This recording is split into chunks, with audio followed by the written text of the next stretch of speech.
am joined today by Andrea. Welcome. Hi, Emma. Thanks for having me on your podcast. Very, very welcome. So we are going to go back in time, if that's okay with you, as a starting point, and find out a bit more about your career journey and how you kind of got to where you are now. So take me back. Was it always sort of the marketing path that you knew you wanted to go down? Not really, actually. And my career, when I look back, looks like it's been quite deliberate, but in fact, it's been a series of happy coincidences. So I started my career in intellectual property licensing. So I worked for one of the first intellectual property independent licensing agents in Australia, Gaffney Licensing. And I started on reception actually in that business. And then after a couple of weeks was promoted to manage a few properties for the business. And I was responsible for a range of or a portfolio of brands that I was licensing out. So we represented the owners of licenses such as Bananas in Pyjamas, at the time Barbie, Sesame Street, Star Wars, and then we were licensing those brands to a range of different product categories that might be fast food, toys, books, apparel. And I consider that almost like an apprenticeship for my career, because as it turns out, even today, many, many years later, I refer back to a lot of the skills that I gained in that role. The core of that role really was around stakeholder engagement. So it was about negotiating and operating between the owner of the license and the manufacturers. And Yeah. and it was a really interesting business. It was a tough environment. We worked really hard, but luckily I was young and energetic at the time and enjoyed the challenge. But I had exposure to such a broad range of different businesses, from wholesale through to retail, fast food, promotional agencies, movie production houses. It was really a fantastic introduction to the world of marketing, communications and promotions. And from there, I segued into toys. So one of the main licensees for our business was toys. At the time, there was Mattel who would license some of our brands, and then we had Tyco toys as well as and another kind of host of other toy brands. And I moved to Tyco Toys to manage the range of Sesame Street toys for Tyco. Sesame Street having been a license that I also managed at Gaffney. So the toy environment, I then moved into Mattel because Mattel bought Tyco, and I had my first experience of fast-moving consumer goods. Mattel was a business where I really learned the fundamentals. I guess if you think about the 4Ps, that's where I learned about the basic core principles of marketing. And I also commenced my master's in marketing whilst I was working in that environment. I had the privilege of working with an amazing CFO whilst I was at Mattel, who taught me pretty much everything I know today about financial management, forecasting, price structures, margins, quotas, and all of the financial components of the marketing function. And he showed me what it looked like to have a super close relationship with the finance team, and that has really held me in pretty good stead my whole career. From Mattel, I moved into retail. I moved to a role at The Body Shop, which at the time was a wholly owned franchise in Australia, a wholly owned business with a franchise component to it. And I moved to The Body Shop as marketing manager. This was a really interesting move because they are or were at the time a vertically integrated business. So they did some wholesale production onshore, then they also imported some products and they distributed to their own stores as well as to the franchise stores. And they did no above the line advertising. So all of the marketing was really done in the retail environment and the store within the stores. So it was a really incredible opportunity to learn in a values-driven business, which Anita Roddick was leading at the Yeah. time, Yeah. and to learn about vertically integrated businesses, but also learn about retail and the importance of understanding your stock movements and your foot traffic and your basket size and how marketing can influence that. it was a really incredible business to work in. I had the privilege of meeting Andrea Roberts, who was an absolute powerhouse and an inspiration. And I feel very lucky actually to have met her, but also worked in that business, which was completely unique at the time. And even today, still one of the real pioneers in a values-based absolutely organisation. I was a big fan of them. As you were saying it, I was a huge Body Shop customer, and as you say, she was just amazing and really changed the way business was done. And I think probably one of the first people to become the face of their business in that way, which now, seems a very normal thing to do, but actually wasn't really at the time when she was doing it. Yeah, I know.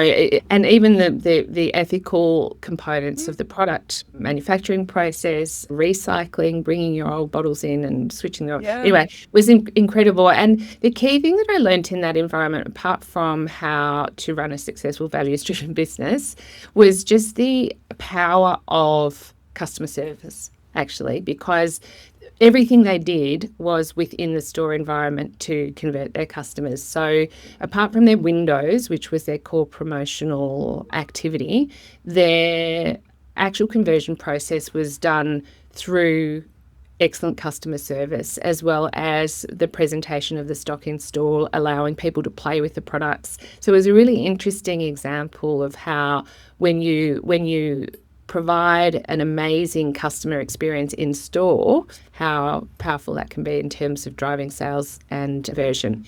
So that was a really awesome experience. And then after I worked at the Body Shop, I moved into cosmetics and started to work for a wholesale business. And I was at that point a group marketing manager, so I had a team under me of product managers, brand managers, communications people, and I was now fully on the wholesale side with some manufacturing as part of the business, as well as shipping in products from other markets and then distributing to retailers. In that business, interestingly, I had a component of it that was licensing again. So we had a license that we used on our cosmetics at the time. It was Australis was the brand, and we used Ken Doan's amazing artwork as our branding. So it was interesting that then licensing came back. And as it turns out, licensing has been around for quite a bit of my career as it happens. So I was there in the wholesale environment dealing with retailers and manufacturing, and that was a really interesting experience, particularly to have wholesale again. And Latan was the other license that we had to be back in that environment. After a few years there, I started to get itchy feet in the sense that I really wanted to learn and accelerate my learning.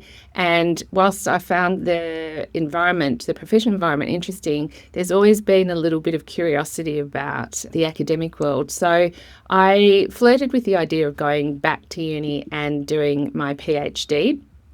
And I got a scholarship to do a PhD, and then at the final moment pulled the pin, because I suddenly thought, actually, that could be quite a lonely 3 years sitting in my study writing my own PhD. But it was an interesting topic, and it's always stayed with me, the idea of continuing to learn. So at this point, I'd got my Masters of Marketing and was using it in my career every day, all day. It was a completely rewarding experience to be working in the field and learning in the field at the same time. Yeah. Very stimulating and challenging and rewarding. And I ended up doing it really well at uni as a result, and won a couple of awards because I was totally immersed in the theory and the practice at the same time. So I remember when I started the degree, and I thought, I don't know how I'm going to fit this in with full-time work and all the other life commitments. And then actually for me, and if anyone else is considering it, it ended up being a beautiful kind of synergistic experience where I could learn and do. And for me, that worked exceptionally well. So I would encourage people not to hesitate if that's where your interest and passion lies. Yeah. So then after I was at the Body Shop, it was Creative Brands, I went further into retail. So I've had more experience in retail. I worked in fashion retail. I worked for Borders Asia Pacific, the big box book retailer when they were in Australia, the Colorado Group, And then during that time, I just learnt about all of the different ways that marketing can apply. And licensing was present in my role at Colorado as well. So it stayed with me there. And it's been really incredible to be able to apply the lessons of all my previous roles in, as I go. And then I moved back to fast-moving consumer goods for a little while. I worked at Hallmark for a bit, and then I moved into skincare, and I worked in skincare, which was then a segue into pharmaceutical skin dermatology business. Then I spent a long time in pharmaceuticals and learned an incredible amount about regulated marketing within a regulated business, as well as within a business that was a sales machine. They really taught me what sales excellence looks like, and also the power of fully integrating your marketing and sales function, and disciplined kind of structured marketing as well. And I had amazing learning opportunities whilst I was there.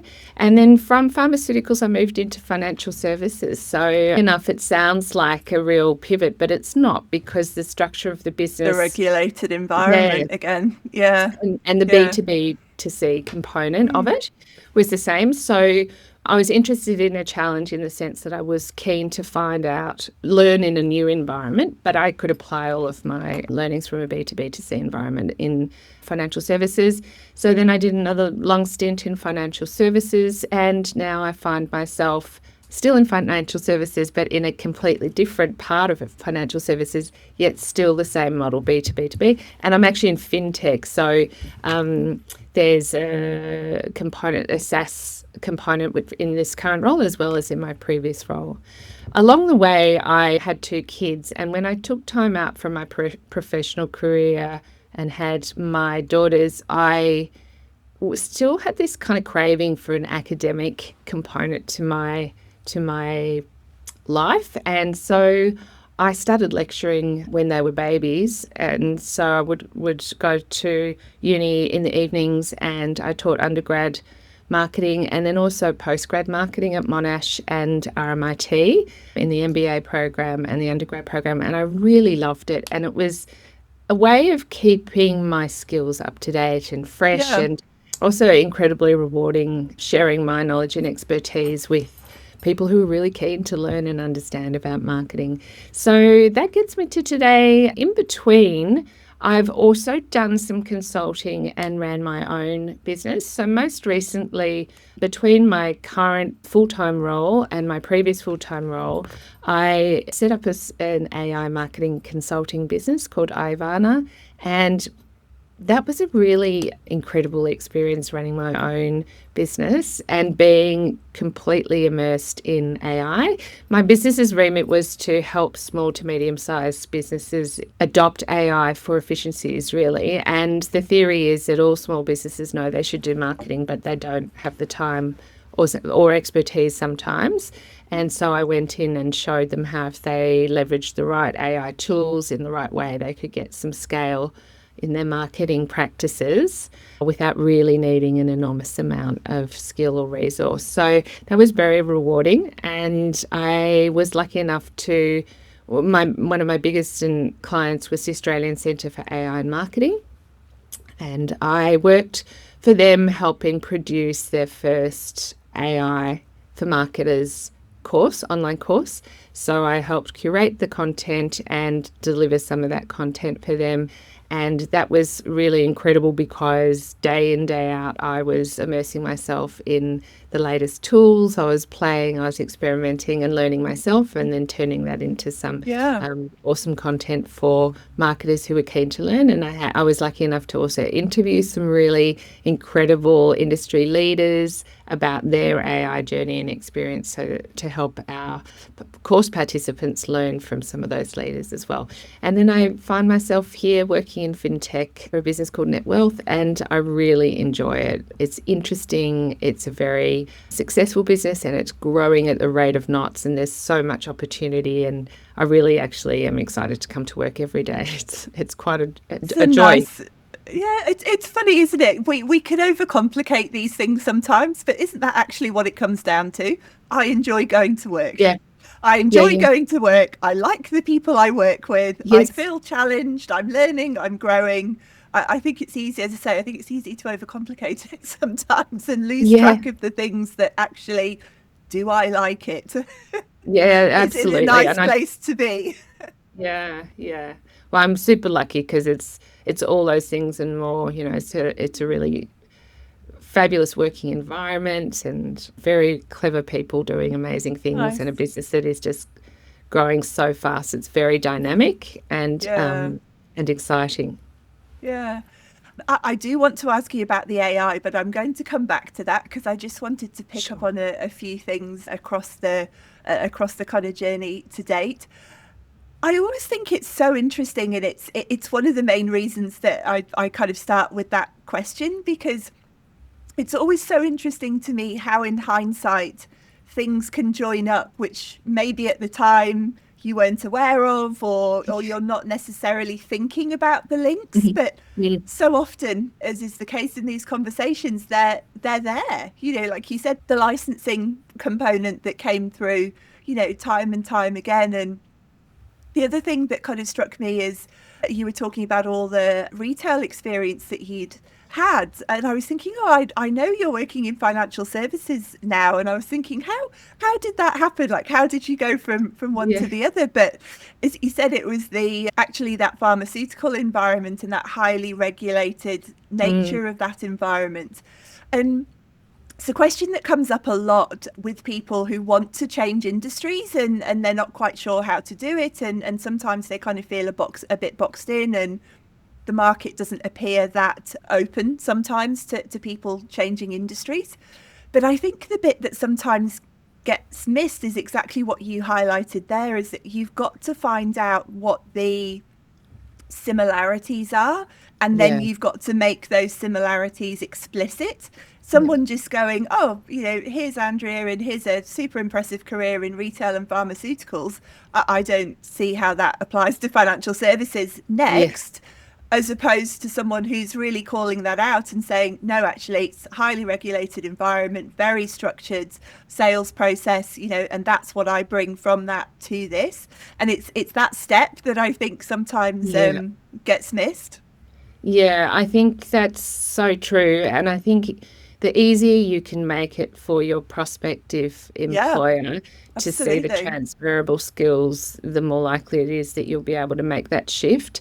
And for me, I mean, I'm not going to lie, I had the support of an excellent recruiter who identified that opportunity as well. And together we worked on how to position myself for that environment, because I do remember when she suggested it to me, I said, oh, I don't think they're going to want me. Funnily enough, I knew that I wanted to move to financial services because I knew it was also a regulated business, Mm, and I just didn't want to stay in pharmaceuticals. I'd been in there for 7 years. I wanted to try something different. The yeah, try easier something route would different. have been another pharma role, I'd earmarked financial services from a regulated perspective. But yeah, I think drawing those parallels or similarities for the prospective Yes. employers definitely makes it work. And it's funny because there was GSK, so pharmaceuticals, then I went into another fintech business, and now I'm in a different part of financial services at a different fintech business, and the models of the businesses are the same, but they're very different organizations operating in different markets. So what looks like kind of almost changing in industries or markets hasn't really been that massive shift from a marketing perspective that it appears to be on face value. The other thing that really stood out, and I'd imagine is something that you've kind of leaned on and still do today, was that close relationship with the CFO. Because as you were saying it, I was thinking, gosh, how many marketers can say that they've worked with a really Yeah, great CFO, and had that level of mentorship. It sounded like yeah, a little bit of him actually kind of taking you through and really explaining those commercial aspects, which I think is often some of the challenge for marketers, when there is that disconnect sometimes between marketing and the more yeah, commercial language or the more commercial aspects of the business, and having that grounding from someone who speaks that language and can help to kind of upskill you in that area. I'd imagine that was really foundational for everything that kind of came next. It actually has been. And at the time, I didn't realize how lucky I was. It was only once I moved on from that role that I realized how unusual it is for marketing and finance to be kind of comfortable bedfellows. And I also, as my career progresses, I'm even more grateful for that opportunity to work with that CFO, because I can see how I apply it in my role every day. And in my current role, I've really put time in to establish a relationship with my CFO in my current business as well as in my previous business, because it's not completely self-serving, although at times it might sound or feel a bit like that. It's incredible how much you can learn about a business by being curious and asking questions. And I think that once you demonstrate a curiosity and an interest in that part of the organisation, I think you can establish a really collaborative and trusting relationship that then makes you a better marketer ultimately. It frees up cash where perhaps you may not have had it otherwise, and it also helps you make better choices and decisions and have someone else you can consult and rely on.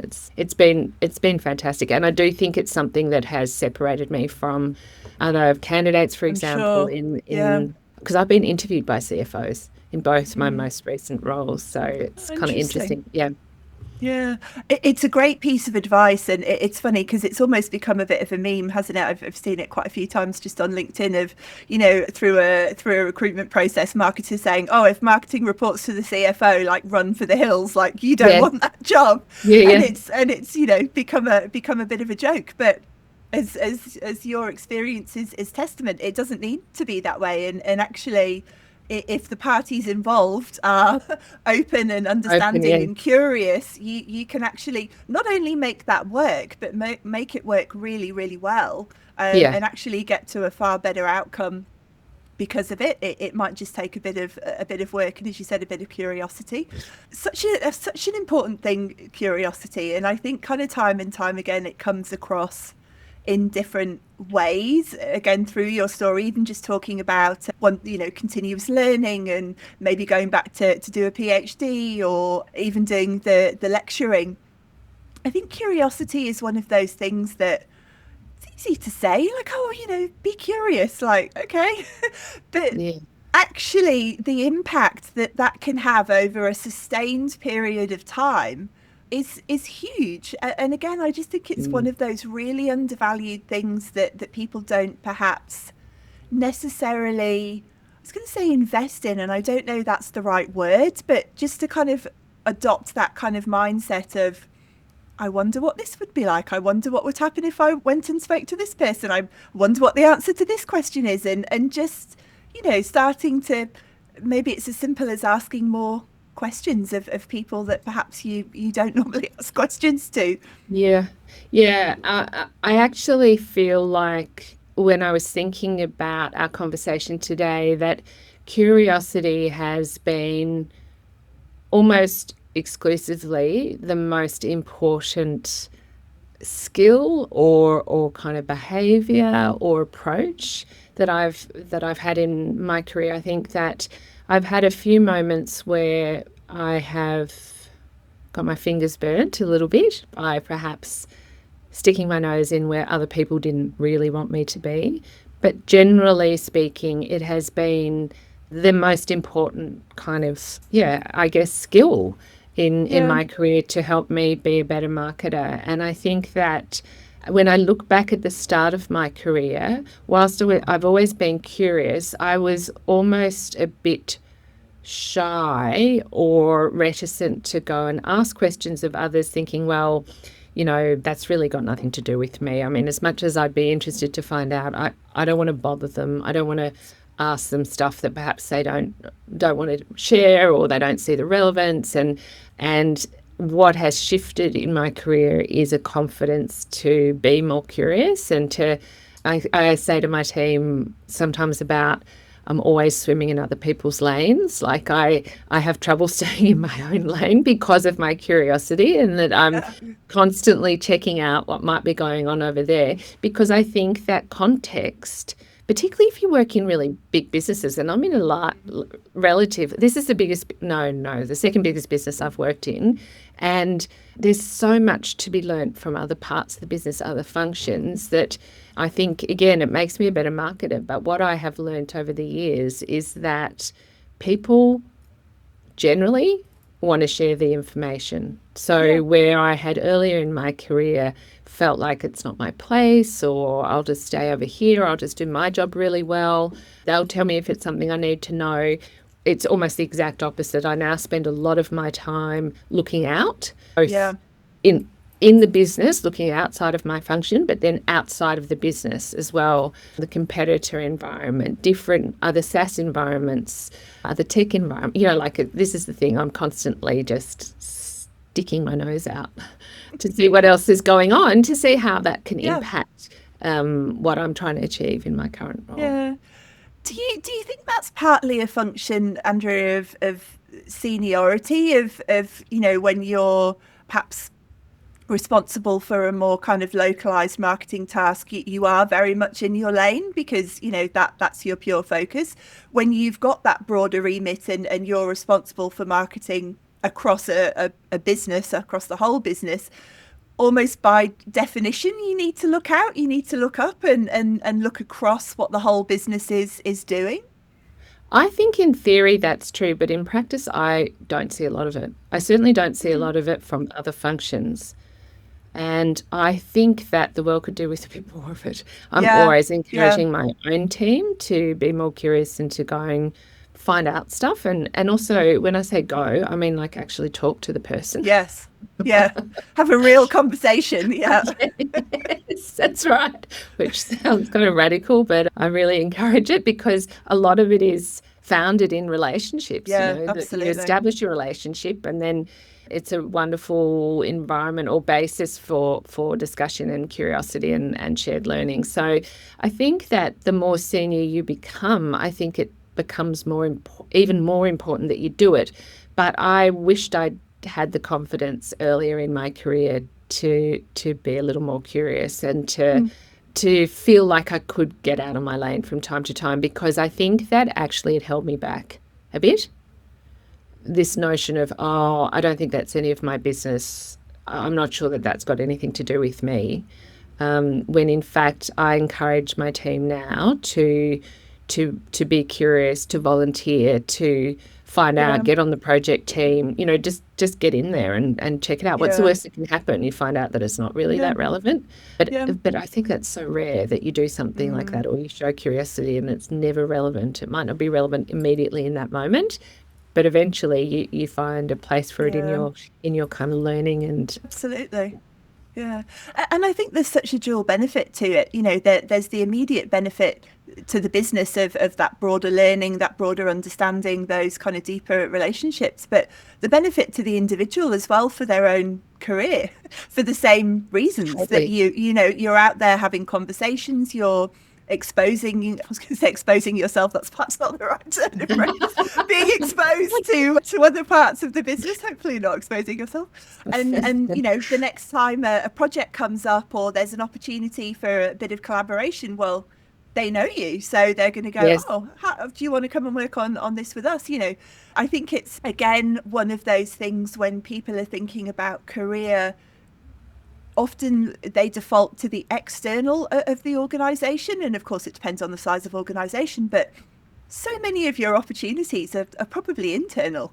And certainly if you're wanting to make a slight pivot or do something slightly different or move to the next level, you're probably going to be far more likely to get that opportunity in the business you currently work in than trying to make that change externally necessarily. And I think people overlook that sometimes, just all the value that there is internally.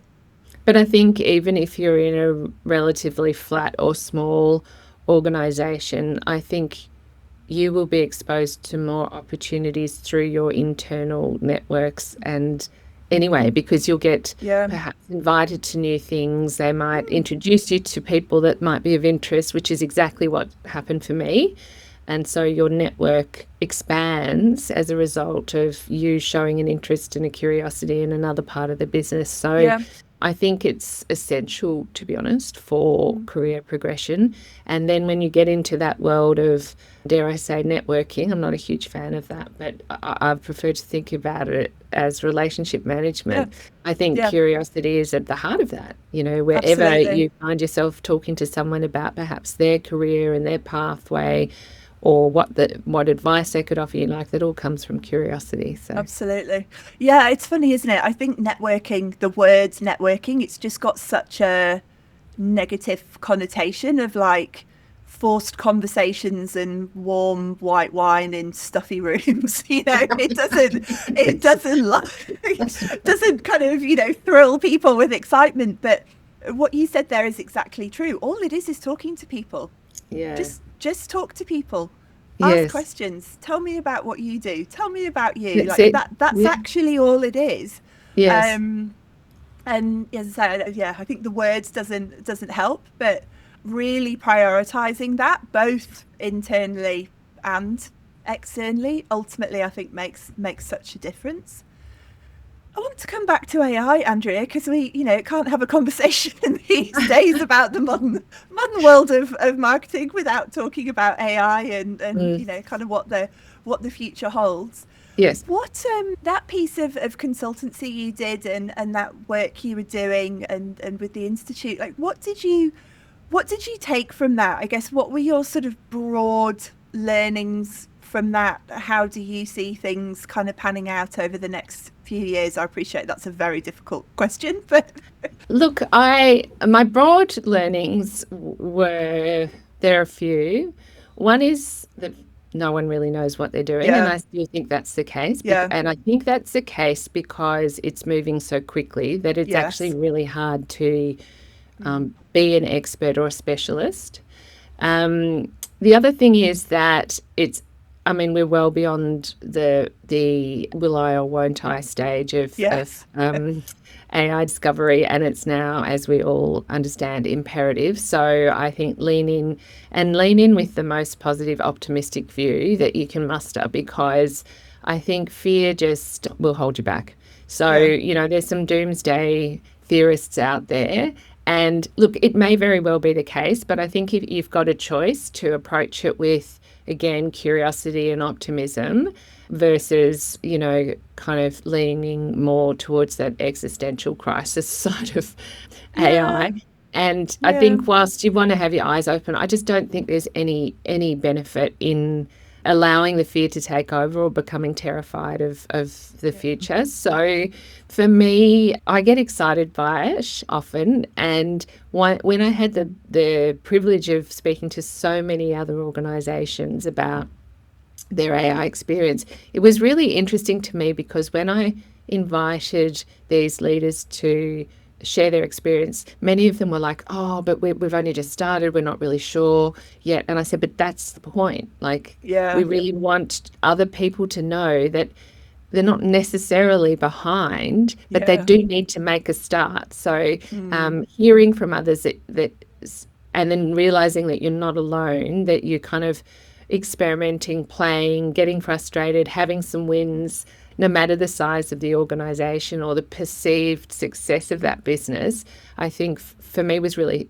kind of really humbling in many ways, yeah, because it made me realize that you're only ever going to be as effective as your own level of optimism and curiosity mm, and your interest to play and experiment. So they were the main things when I was exposed to those other businesses.